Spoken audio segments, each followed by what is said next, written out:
PTV के मज़ाहिया programme 50-50 से शोहरत की बुलंदियों को छूने वाले कमेडियन माजिद जहांगीर ज़िंदगी की जमा पूंजी इलाज पर लुटाने के बाद अब कसम पुरसी का शिकार है और मदद के लिए किसी मसीहा के मुंतज़िर है।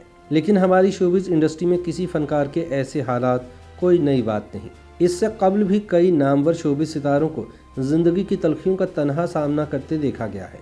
ये सिलसिला अक्सर तब तक जारी रहता है जब तक ज़िंदगी इन बेकस और मजबूर फ़नकारों का साथ नहीं छोड़ जाती। ऐसे मजबूर फ़नकारों में एक नाम माजिद जहांगीर का भी है, जिन्हें माजी में हुस्न कारकर्दगी के अवार्ड से भी नवाजा गया। 50-50 से नाम बनाने वाले माजिद ने यकीनन कुछ तो किया होगा कि इन्हें बड़े बड़े अवार्ड्स दिए गए, लेकिन उनका कहना है कि इनसे तमाम अवार्ड्स वापस लेकर इनके बदले 2 वक्त की रोटी का बंदोबस्त कर दिया जाए।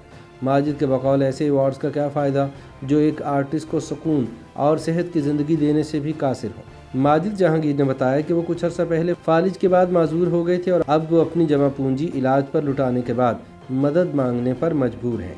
कुछ अर्सा कबल जब माजिद जहांगीर ने बीमारी के हाथों फाका कशी से तंग आकर सड़क पर खड़े होकर लोगों के आगे हाथ फैला दिए तो पीपल्स पार्टी की रहनुमा शर्मिला फारूकी ने इन्हें सिंध हुकूमत से 4 लाख रुपए दिलवाए थे, लेकिन वो लोगों का कर्ज चुकाने में ख़त्म हो गए। चुनाचे इन्होंने अपनी बेगम के साथ लाहौर जाकर सड़कों पर इमदाद इकट्ठी करने का फैसला किया।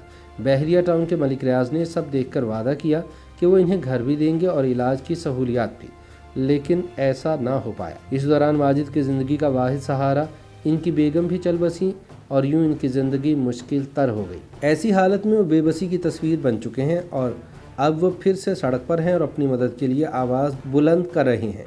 अब देखना ये है कि हुकूमत इनकी मदद के लिए कब आगे बढ़ती है।